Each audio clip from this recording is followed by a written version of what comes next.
मेरे प्यारे बच्चों, आप लोगों का मेरे YouTube channel world education family में प्यार से और तहे दिल से स्वागत है। आप लोगों के बीच मैं फिर एक टॉपिक लेके आया हूं और वो टॉपिक है क्लास 12 में जो 100 नंबर इंग्लिश है और उसका जो पहला चैप्टर है इंडियन सिविलाइजेशन एंड कल्चर। और इंडियन सिविलाइजेशन एंड कल्चर का ये आज चौथा और लास्ट वीडियो है। तो हम लोग इस लास्ट वीडियो को, इस चैप्टर का line by line, word by word देखते हैं। और मेरा आप लोगों से पोलाइटली रिक्वेस्ट रहेगा कि वीडियो को अंत तक पूरा का पूरा देखना है और पूरा ज्ञान लेना है। यदि आप लोग line by line, word by word नहीं पढ़ोगे, नहीं जानोगे, नहीं समझोगे तो फिर ऑब्जेक्टिव जो 50% क्वेश्चन रहता है, ऑब्जेक्टिव क्वेश्चन का जवाब नहीं दे पाएंगे। और यही लाइन फिर आपको दे देंगे एक्सप्लेनेशन में भी। एक एक्सप्लेनेशन पूछता है, क्या कहता है कि प्रोज से, एक एक्सप्लेनेशन पूछता है पोएट्री से। तो हम लोगों को line by line, word by word बड़ा प्यार से, गौर से पढ़ना है। तो मैं क्या कहता है कि फर्स्ट वीडियो में इंडियन सिविलाइजेशन कल्चर का इंट्रोडक्शन ऑफ ऑथर बताया था। सेकेंड वीडियो में पैराग्राफ नंबर 1 to 8 की पढ़ाई हुई थी। थर्ड वीडियो में पैराग्राफ नंबर 8 से 16 की पढ़ाई हुई थी। आज हम लोग 17 से लास्ट पैराग्राफ 24 तक पढ़ेंगे। तो मैं पैराग्राफ नंबर 17 से शुरू करता हूँ। आफ्टर ऑल, इन तमामों के बावजूद, देयर इज समथिंग, कुछ तो है, इन हिंदुज्म, हिंदुत्व में, दैट जो has kept it अलिव till now. कहता है आफ्टर ऑल, इन तमामों के बावजूद, देयर इज समथिंग, कुछ तो है, इन हिंदुज्म, हिंदुत्व में, दैट जो has kept it अलिव up till now, जो अभी तक जीवित है या बरकरार है। हिंदुत्व में कुछ तो है जो अभी तक जीवित है या बरकरार है। आप लोगों को सेंटेंस का मीनिंग लगाने का एक बहुत बढ़िया मैं तरीका बता देता हूँ। जितने बच्चे इस वीडियो को देखेंगे, मैंने बीएड में पढ़ाई का 14 फॉर्मूला पढ़ा था। उसमें से एक फॉर्मूला था बड़े से छोटे की ओर, बड़े से छोटे की ओर। तो कोई भी चीज अगर बड़ा है, मान लो कोई लाइन इतना बड़ा है, कोई लाइन इतना मान लो बड़ा लाइन है, इतना बड़ा लाइन है, तो बड़ा लाइन का एक साथ आप लोग मारने नहीं बैठा पाओगे। तो बड़ा बड़ा लाइन को क्या करो, छोटा छोटा करके, तो ऐसा करो, इसको छोटा छोटा छोटा छोटा छोटा करके हम लोग माने बैठाएंगे। तो एक मूर्ख आदमी भी कहेगा कि कोई बड़ा चीज को छोटा करने से वो सरल हो जाता है। तो पूरा सेंटेंस का आप लोग एक साथ माने नहीं बैठा पाओगे, माने नहीं लगा पाओगे। लेकिन फिर भी आपको हर हालत में थोड़ा बहुत माने लगाना ही है, क्योंकि बिहार बीटीबीसी के स्टूडेंट लाइफ में पहली बार इंग्लिश पढ़ते हैं, उस पर भी क्लास 12 का स्टूडेंट, कितना हार्ड होगा वो तो आप लोग अच्छी तरह से समझते हैं। इसलिए आपको तोड़ तोड़ के, छोटा छोटा करके, बड़ा बड़ा सेंटेंस को टुकड़ा टुकड़ा करके, छोटा छोटा करके हम लोग माने बैठाने का प्रयास करें तो थोड़ा बहुत हम लोगों को समझ में आएगा। नहीं तो मैं जीवन का अनुभव बताता हूं, आप लोग खुद अनुभव करके देख लीजिएगा, पूरा सेंटेंस का मीनिंग एक साथ आप लोग नहीं बैठा पाओगे। या एक थोड़ा सा लॉजिक है या तर्क है कि कोई भी बड़ा चीज को छोटा करने से आसान होता है। तो आप लोग छोटा छोटा करके मारने बैठाओगे, तोड़ तोड़ करके मारने बैठाओगे तो थोड़ा बहुत समझ में आएगा। जैसे मैं इसी सेंटेंस में बताता हूं, 4-5 भाग में तोड़ के बताता हूं। आफ्टर ऑल, इन तमामों के बावजूद, देयर इज समथिंग, कुछ तो है, इन हिंदुज्म, हिंदुत्व में, दैट जो has kept it up, has kept it अलिव up till now. कहता है कुछ तो है हिंदुत्व में जो अभी तक जीवित है, बरकरार है। इट हैज विटनेस्ड, ये गवाह है। विटनेस्ड माने गवाह, तो इट हैज विटनेस्ड, यह गवाह है। The fall of Babylon, Babylon की सभ्यता का ये पतन का गवाह है। The fall of Syrian civilization, the fall of Persian civilization and the fall of Egyptian civilization. कहता है भारत की सभ्यता सभी सभ्यताओं को अपने आंखों से पतन होते हुए देखा है, इसलिए दुनिया के सभी सभ्यताओं के पतन का हिंदुस्तान यानी भारत चश्मदीद गवाह है। चाहे वो सीरिया का सभ्यता हो, चाहे वो बेबीलोनियन का सभ्यता हो, चाहे वो पर्शियन का सभ्यता हो, चाहे वो इजिप्ट का सभ्यता हो, सभी सभ्यता भारत की आंखों के सामने ही पतन हुए हैं। Cast a look around you, अपने चारों ओर नजर डाल के देखो। Cast a look around you, अपने चारों ओर नजर डाल के देखो। वेयर इज रोम, कहां गया वो रोम का सभ्यता। वेयर इज ग्रीक, कहां गया वो ग्रीक का सभ्यता। कैन यू फाइंड टुडे, क्या तुम पा सकते हो एनीवेयर, कहीं पर। द इटली, वो इटली का महान सभ्यता जिसको ब्रिटिश इतिहासकार गिबॉन ने इतना जोरदार तरीके से व्याख्या किया है। और रादर द एंशिएंट रोम, वो प्राचीन रोम का सभ्यता। फॉर रोम वाज इटली, जिस रोम के नाम से इटली जाने जाते हैं। तो आज आपको कहीं मिलेगा नहीं, क्योंकि वे सभ्यता आए और चले गए। गो टू ग्रीक, तब ग्रीक की ओर चलो। Where is the world famous for Attic civilization, जहां पे पूरी दुनिया प्रसिद्ध थी एटिक यानी गुफा सभ्यता के लिए। देन कमिंग टू इंडिया, तब अपना हिंदुस्तान आओ। Let one go through the most ancient record, और पुराना से पुराना, प्राचीन से प्राचीन दस्तावेज को जाके देखो। And then look around you, और अपने चारों ओर देखो। And you would be constant to say, तुम सीना तान करके बेधड़क निसंकोच होके कहोगे यस, हाँ, आई सी हियर, मैं यहां देखता हूं एंशिएंट इंडिया, अपना प्राचीन वो हिंदुस्तान स्टिल लिविंग, अभी तक जीवित। अब आते हैं हम लोग पैराग्राफ नंबर 19 में। ट्रू, ये भी सही है। There where dung heap, Hindustan में जहां तहां गोबर के टीले हैं। डंग मने गोबर, हीप मने टीला। हेयर एंड देयर, जहां तहां। But there are rich treasure buried under them, लेकिन जहां तहां हिंदुस्तान में गोबर के टीले हैं, उन गोबर के टीले जो हैं उनके अंदर में एक से एक सभ्यता संस्कृति के नमूने या खजाना गढ़ा हुआ है। तो ट्रू, ये भी सही है। देयर हुए dung heap here and there, Hindustan में जहां तहां जो गोबर के टीले। बट लेकिन देयर आर रिच ट्रेजर, ये अमीर खजाना, रिच मने अमीर, ट्रेजर मने खजाना, ब्यूराइड गड़ा हुआ है। अंडर देम, उनके नीचे, किनके नीचे, डंग हीप के नीचे एक से एक सभ्यता संस्कृति के नमूने का खजाना उसके नीचे गड़ा हुआ है। किनके नीचे, डंग हीप यानी गोबर के टीले के नीचे। एंड द रीजन, और कारण है, व्हाई इट हैज सर्वाइव, क्यों आज भी हिंदुत्व सभ्यता संस्कृति आज भी जीवित है। Is that the end which Hindu set before it was not development along material, क्योंकि हमारा जो सनातन सभ्यता संस्कृति थी, हमारा जो हिंदुत्व की सभ्यता संस्कृति, उसका तरक्की कभी भौतिकवाद की ओर नहीं हुआ था। बट स्पिरिचुअल लाइन्स, बल्कि हमारा सभ्यता संस्कृति, हमारा सनातन संस्कृति, हमारा हिंदुत्व का जो संस्कृति था उसका हमेशा विकास हुआ था आध्यात्मिकता की ओर। स्पिरिचुअल माने आध्यात्मिकता। पैराग्राफ नंबर 20, आवर सिविलाइजेशन, हमारा सभ्यता। आवर कल्चर, हमारा संस्कृति। आवर स्वराज, हमारा swaraj. Not upon multiplying of our human wants, कहता है हमारा सभ्यता, हमारा संस्कृति, हमारा स्वराज ज्यादा मानवीय आवश्यकताओं के बढ़ोतरी पर निर्भर नहीं करते हैं, बल्कि हम लोग सीमित संसाधन से खुश रहने वाले लोग हैं। हम लोग प्लेन लिविंग हाई थिंकिंग के वे में जीने वाले लोग हैं।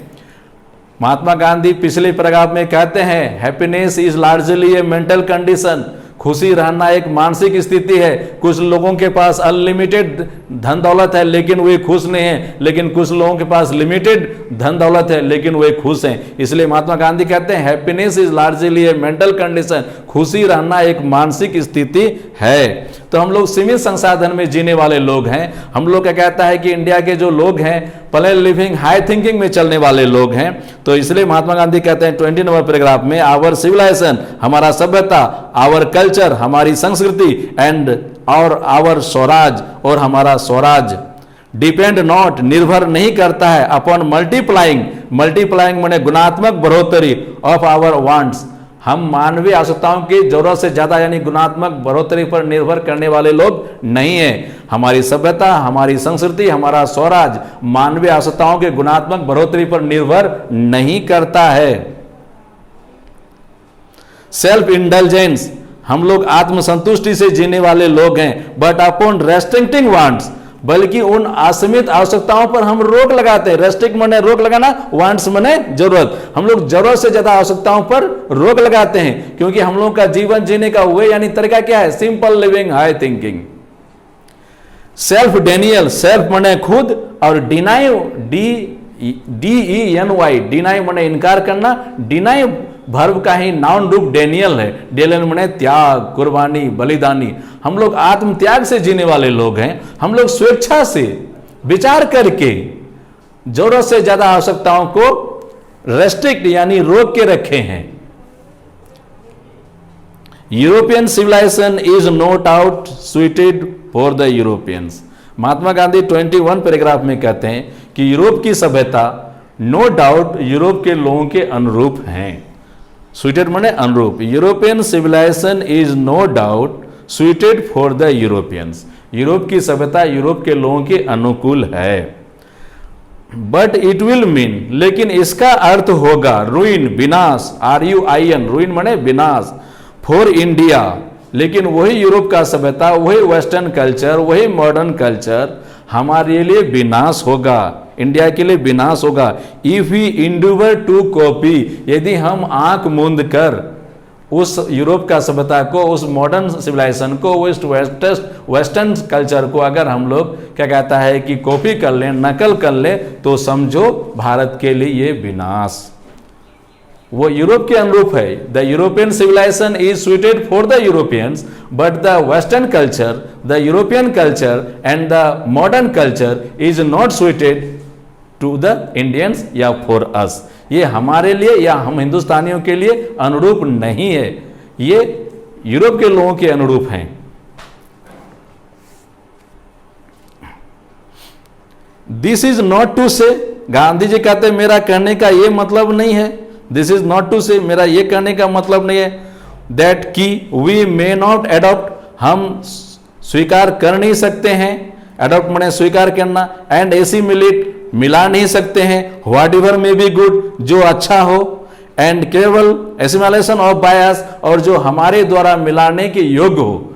महात्मा गांधी कहते हैं दिस इज नॉट टू से, कहता है दिस इज नॉट टू से, मेरा ये करने का अर्थ नहीं है दैट कि वी मे नॉट एडॉप्ट, हम मिला नहीं सकते हैं, एडॉप्ट माने मिलाना, स्वीकार करना, एडॉप्ट माने स्वीकार करना कि हम स्वीकार नहीं कर सकते हैं, एंड एसिमिलेट, एसिमिलेट में मिलाना, मिला नहीं सकते हैं, what ever may be good, जो अच्छा हो। भाई दुनिया के किसी भी सभ्यता का अच्छा चीज को हम ले सकते हैं, मिला सकते हैं, ग्रहण कर सकते हैं, स्वीकार कर सकते हैं। महात्मा गांधी ये कह रहे हैं कि मेरा कहने का ये मतलब नहीं कि हम दूसरी सभ्यता का अच्छे चीज को एडॉप्ट और एसिमिलेट नहीं कर सकते हैं। एडॉप्ट माने स्वीकार करना, एसिमिलेट माने मिलाना, और जो हमारे द्वारा मिलाने के योग्य होगा वो हम आसानी से अपनी सभ्यता संस्कृति में मिला लेंगे। कैपेबल माने मिलाने योग्य, एसिमिलेशन बायस हमारे की तरफ। As it does not to also mean, मेरा ये भी कहने का अर्थ नहीं है दैट कि इवन द यूरोपियंस, यहां तक कि यूरोप के लोग will not have to part with the whatever evil might have crept into it. कहता है मेरा यह भी मतलब नहीं है कहने का कि यूरोप के सभ्यता संस्कृति में जो बुराई आज आके घुस गया है, मैं उन लोगों से भी कहना चाहता हूं कि आपको उन बुराइयों का अंश या हिस्सा या पार्ट नहीं होना है। जो बुराई आपके सभ्यता संस्कृति में आज आके घुस गया है, आपको उस बुराई का हिस्सा या पार्ट नहीं होना है। Paragraph number 22। The incessant search for material comfort and their multiplication. The incessant माने होता है लगातार, सर्च माने होता है खोज, मेटेरियल कंफर्ट माने होता है भौतिक सुख सुविधा, लगातार भौतिक सुख सुविधाओं का खोज, एंड देयर मल्टीप्लिकेशन, और उसका गुणात्मक बढ़ोतरी, इज है सच एन इविल, एक बुराई। कहता है लगातार भौतिक आवश्यकताओं का बढ़ोतरी यानी खोज और उसका गुणात्मक बढ़ोतरी एक प्रकार का बुराई है। क्या कहते हैं? The incessant search for material comfort, incessant माने लगातार, सर्च माने खोज, मेटेरियल कंफर्ट माने भौतिक सुख सुविधा, भौतिक सुख सुविधाओं का लगातार खोज, एंड देयर मल्टीप्लिकेशन, और उसका गुणात्मक बढ़ोतरी एक प्रकार का इविल यानी बुराई है। इविल मने बुराई। And I make bold to say, और मैं बोल्ड होकर कहना चाहता हूं, महात्मा गांधी कहते हैं आई मेक बोल्ड टू से, और मैं बोल्ड होकर कहना चाहता हूं, दैट द यूरोपियंस, यहां तक कि यूरोप के लोग, देमसेल्फ खुद, will have to remodel in their outlook. मैं, महात्मा गांधी कहते हैं कि मैं बोल्ड होकर कहता हूं कि यूरोप के लोगों को भी अपने नजरिया में या दृष्टिकोण में बदलाव लाना पड़ेगा। आउटलुक मने नजरिया, रीमॉडल मने बदलाव। यूरोप के लोगों को भी अपने नजरिया में, अपने दृष्टिकोण में बदलाव लाना पड़ेगा। विल हैव टू रीमॉडल, जैसे मुझे जाना पड़ेगा, आई शैल हैव टू गो। तो उसी तरह से कहता है कि यूरोप के लोगों को भी अपने नजरिए में बदलाव लाना पड़ेगा। To which they are becoming slaves, जिनका वो दिनों दिन गुलाम बनते जा रहा है। जिस भौतिक सुख सुविधाओं का वे दिनों दिन गुलाम बनते जा रहे हैं। स्लेव मने गुलाम। It may be that my reading is wrong, it may be, ऐसा हो सकता है, that my reading is wrong, कुछ लोग कह सकते हैं मुझे गलत, ऐसा हो सकता है कि कुछ लोग मुझे गलत कह सकते हैं, कुछ लोग मुझे गलत कह सकते हैं, बट आई नो, लेकिन मैं अच्छी तरह से जानता हूं, दैट फॉर इंडिया, अपने हिंदुस्तान के लिए, to run after the golden police, उन भौतिक सुविधाओं के पीछे दौड़ना, इज है to court certain of death. वे कहता है कि मैं अच्छी तरह जानता हूं कि भारत के लिए, भारत के लोगों के लिए उन भौतिक सुविधाओं के पीछे दौड़ना मतलब मौत का दरवाजा खटखटाना, यानी मौत को दावत देना या इनवाइट देना या मौत को बुलावा देना। क्योंकि for Indians the luxury and pleasure life is not possible. Mahatma Gandhi कहते हैं कि भारतीयों के लिए वो अय्यासी, शान, शौकत, भौतिकवाद का जिंदगी संभव नहीं है और न ही हमारे अनुकूल हैं। लेट अस इनग्रेव, हम अपने हृदय पे झांक के देखें, let us engrave on our hearts, हम अपने हृदय को झांक कर देखें। The motto of a western philosopher, कहता है हम अपने हृदय को झांक कर देखें। पश्चिमी सभ्यता का ही एक दार्शनिक का जो मोटो या उद्देश्य है वो क्या बता रहे हैं? Plain living, high thinking. पश्चिमी सभ्यता का ही एक दार्शनिक, पश्चिम का ही एक दार्शनिक, यूरोप का ही एक दार्शनिक का मोटो यानी उद्देश्य है, वो क्या बता रहे हैं? Plain living, high thinking. We should always follow plain living, high thinking. हम लोगों का हमेशा लिविंग प्लेन या सिंपल होना चाहिए और सोच हाई होना चाहिए। टुडे इट इज सर्टेन, आज ये निश्चित है, टुडे इट इज सर्टेन, आज ये निश्चित है, that the millions can not have the high living, समाज के एक बड़े तबके के लिए हाई लिविंग संभव नहीं है। इन इंडिया, हमारे हिंदुस्तान में 95% people can not maintain the high living. हमारे हिंदुस्तान में 95% लोग हाई लिविंग मेंटेन नहीं कर सकते हैं। In India nearly 95% people can not maintain the high living. इसलिए महात्मा गांधी भी कहते हैं टुडे इट इज सर्टेन, ये निश्चित है, that the millions can not have the high living, एक बड़े तबके के लिए, एक बड़े वर्ग के लिए हाई लिविंग संभव नहीं है। एंड और वी द फ्यू, हम में से कुछ, हु प्रोफेस, जो स्वीकार करते हैं, to thinking for the masses, हम में से कुछ लोग जो हैं जो हाई लिविंग के बारे में सोचते हैं, रन द रिस्क, वे जोखिम की ओर जा रहे हैं, वे खतरे की ओर जा रहे हैं, इन वैन, वो बेकार की ओर जा रहे हैं। Search after high living, high living के पीछे दौड़ना रिस्क भी है, बेकार भी है, रिस्क भी है, बेकार भी है। मिसिंग हाई थिंकिंग, यदि आप हाई थिंक को मिसिंग कर रहे हैं और हाई लिविंग के पीछे दौड़ रहे हैं तो ये आपके लिए रिस्क भी है और बेकार भी है। क्यों? Why? Because we can not maintain the high living, क्योंकि हम हाई लिविंग को मेंटेन ही नहीं कर सकते। इन आवर कंट्री, हमारे देश में 95% पीपुल, 95% लोग can not maintain the high living, high living maintain कर नहीं सकते हैं। इसलिए हम लोगों को हाई लिविंग से दूर रहना चाहिए। We should follow plain living, high thinking, हम लोग को यही फॉलो करना चाहिए। It is possible for us, ये हमारे लिए संभव है। Civilization in the real sense, सभ्यता एक सही अर्थ में, कहता है civilization in the real sense, ये क्वेश्चन भी आप लोगों को ऑब्जेक्टिव में आता है कि सभ्यता का रियल मीनिंग क्या है, ये क्वेश्चन आप लोगों को आता है। Civilization in the real sense of the term, सभ्यता सही अर्थ में एक टर्म यानी पद है।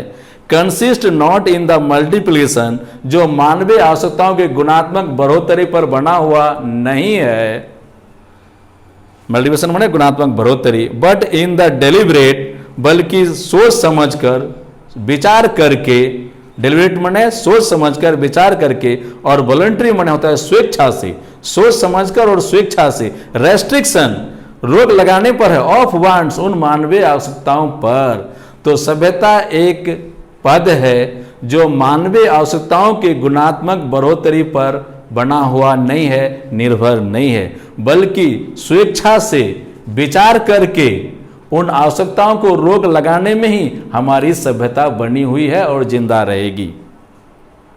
दिस एलोन, ये अकेला, इंक्रीजेज बढ़ाते हैं, प्रोमोट आगे बढ़ाते हैं, कॉन्टेंटमेंट संतुष्टि, कॉन्टेंटमेंट माने संतुष्टि, ये अकेला संतुष्टि भी बढ़ाता है, रियल हैप्पीनेस वास्तविक खुशी भी बढ़ाता है, एंड कैपेसिटी फॉर सर्विस, और हमारे अंदर दूसरों की सेवा के लिए क्षमता भी बढ़ाते हैं। यदि हम अपनी आवश्यकताओं को जरूरत से ज्यादा बढ़ा देंगे, अनलिमिटेड अपना क्या कहता है ह्यूमन वांट्स कर देंगे, तो हम कभी कॉन्टेंट यानी संतुष्टि में नहीं रहेंगे, ना ही हमारे पास क्षमता होगा दूसरों की सेवा के लिए, क्योंकि हम अपनी ही आवश्यकताओं को इतना बढ़ा दिए हैं कि उसी का हम आज मेंटेन नहीं कर पा रहे हैं, और ना ही हमारे अंदर रियल हैप्पीनेस होगा।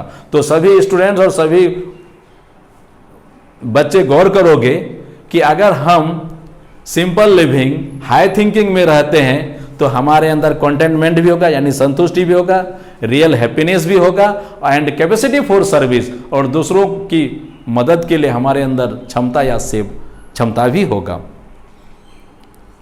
ये certain degree of physical harmony, एक निश्चित लेवल तक भौतिक सुख सुविधा जरूरी है।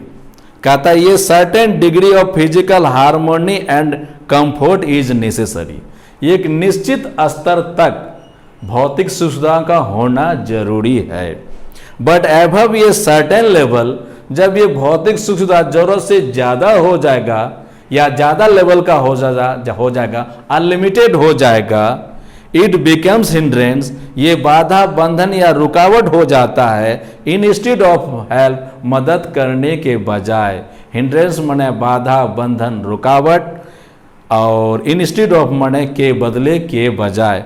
तो महात्मा गांधी 24 और लास्ट पैराग्राफ में कहते हैं a certain degree of physical harmony and comfort is necessary, कहता है एक निश्चित लेवल तक भौतिक सुविधाओं का तालमेल या सामंजस्य होना जरूरी है। बट एबव ये सर्टेन लेवल, लेकिन जब यही भौतिक सुख सुविधा कुछ ज्यादा स्तर का हो जाता है, इट बिकेम्स, ये हो जाता है हिंड्रेंस, बाधा या बंधन, इंस्टेड ऑफ हेल्प, मदद करने के बजाय ये उल्टे हमारा हानि ही हो जाता है, बंधन नहीं हो जाता है, रुकावटें पैदा करता है। एक निश्चित लेवल तक ही भौतिक सुविधा महात्मा गांधी कहते हैं सही है, लेकिन जरूरत से ज्यादा भौतिक सुविधा हो जाने से ये मदद के बजाय उल्टे हमारे लिए बाधा या बंधन या रुकावटें हो जाते हैं। देयरफॉर, इसलिए the ideal of creating an unlimited number of wants and satisfying them soon to be delusion and snare, इसलिए महात्मा गांधी कहते हैं कि अनलिमिटेड ह्यूमन वांट, अत्यधिक मानवीय आवश्यकताओं को बढ़ा लेना, जरूरत से ज्यादा भौतिक सुख सुविधाओं को बढ़ा लेना, डेल्यूशन, डेल्यूशन माने मिसकंसेप्शन, और हिंदी होता है भ्रम, ये भ्रम है। स्नेर, स्नेर माने होता है जाल या फंदा, ये जाल या फंदा है। तो महात्मा गांधी कहते हैं इसलिए हम लोगों को जरूरत से ज़्यादा आवश्यकताएं अगर बढ़ा लें, हम लोग अगर जरूरत से ज़्यादा अपनी आवश्यकताओं को बढ़ा लें, अनलिमिटेड अपनी आवश्यकता को कर लें, या ये सोच रखें अपनी आवश्यकताओं को जरूरत से ज़्यादा बढ़ाने का सोच रखें, तो ये हमारा भ्रम है, मिसकंसेप्शन। डेल्यूशन माने होता है, यहाँ एक वर्ड है डेल्यूशन, डेल्यूशन माने मिसकंसेप्शन, मिसकंसेप्शन माने होता है भ्रम। अपनी आवश्यकताओं को जरूरत से ज़्यादा बढ़ाना, महात्मा गांधी कहते हैं ये हमारा भ्रम है। डेल्यूशन माने भ्रम, एंड ये स्नेर, और वो जाल या फंदा है, स्नेर माने जाल या फंदा। The satisfaction of one's physical needs, satisfaction मने संतुष्टि, फिजिकल मने भौतिक, नीड्स मने जरूरत, even the intellectual needs, intellectual need मने बौद्धिक जरूरत, इंटेलेक्चुअल नीड्स बौद्धिक जरूरत, फिजिकल नीड्स भौतिक जरूरत, फिजिकल नीड्स भौतिक जरूरत, इंटेलेक्चुअल नीड्स बौद्धिक जरूरत of one narrow self must meet ये सर्टेन पॉइंट, ये डेड स्टॉप। महात्मा गांधी कहते हैं कि किसी भी व्यक्ति का फिजिकल नीड्स भौतिक आवश्यकताएं और इंटेलेक्चुअल नीड्स बौद्धिक आवश्यकताओं का एक निश्चित बिंदु यानी सीमा यानी एक डेड स्टॉप होना चाहिए। नहीं तो आदमी कब तक भाग दौड़ करते रहेगा और अपनी आवश्यकताओं को क्या कहता है पूरा करने के चक्कर में ही अपना जिंदगी बिता देगा। इसलिए महात्मा गांधी कहते हैं, बड़ा गौर से सुनोगे, कि किसी भी इंसान को अब उसका जो अपना फिजिकल नीड्स है एंड इंटेलेक्चुअल नीड्स और उसका जो बौद्धिक आवश्यकताएं हैं, भौतिक आवश्यकताएं और बौद्धिक आवश्यकताएं, इनका एक निश्चित बिंदु पर निश्चित स्तर पर खत्म होना चाहिए या इसका एक निश्चित अंत या डेड स्टॉप होना चाहिए। नहीं तो लोग जिंदगी भर अपना भागते ही रहेगा अपनी आवश्यकताओं को पूरा करने के चक्कर में। इसलिए बड़ा अच्छा से महात्मा गांधी कहते हैं कि फिजिकल नीड्स भौतिक आवश्यकताएं एंड इंटेलेक्चुअल नीड्स बौद्धिक आवश्यकताएं हम लोगों का एक जगह पर निश्चित यानी उसका तय सीमा होना चाहिए या उनका एक डेड स्टॉप होना जरूर चाहिए। ये man must arrange his physical and cultural circumstance, ये लाइन बहुत अच्छा है। एक इंसान को अवश्य ही अपना भौतिक और सांस्कृतिक परिवेश तैयार कर लेना चाहिए। अरेंज मने व्यवस्था करना, तैयार करना, फिजिकल मने भौतिक और कल्चरल मने होता है सांस्कृतिक, सर्कमस्टेंस मने होता है परिस्थिति। तो कहता है ये man must arrange his physical and cultural circumstance, एक आदमी को अवश्य ही अपना एक भौतिक और सांस्कृतिक परिवेश तैयार कर लेना चाहिए। सर्कमस्टेंस मने परिवेश सबसे अच्छा।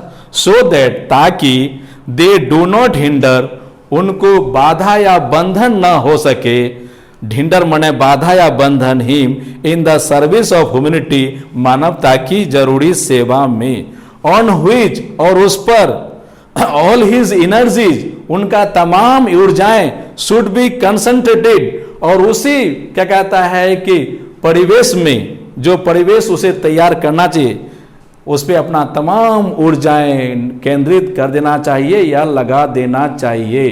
तो एक बार फिर गौर से हम लोग पढ़ लेते हैं, ये man must arrange his physical and cultural circumstance, एक आदमी को अवश्य अपना भौतिक और सांस्कृतिक परिवेश तैयार कर लेना चाहिए। सो दैट, ताकि दे डू नॉट हिंडर, उनको किसी तरह का बाधा या बंधन नहीं हो, in his service of humanity, मानवता की सेवा करने में, ऑन हुईच जिस पर, ऑल हिज एनर्जीज उसका तमाम ऊर्जाएं, शुड बी कंसंट्रेट जिस पर उसका तमाम ऊर्जाएं केंद्रित हो। तो सभी आदमी को सफल होने का, सभी बच्चे का सफल होने का एक ही तरीका है या जीवन जीने का एक ही तरीका है। महात्मा गांधी कह रहे कि हर एक इंसान को अपना एक परिवेश तैयार कर लेना चाहिए और उसी परिवेश में अपना पूरा एनर्जी भी लगा देना चाहिए ताकि आपको मानवता की सेवा में कोई दिक्कत न हो। नहीं तो आदमी को जिंदगी भर यहाँ से वहाँ से ये काम वो काम फलना काम तो उसका काम,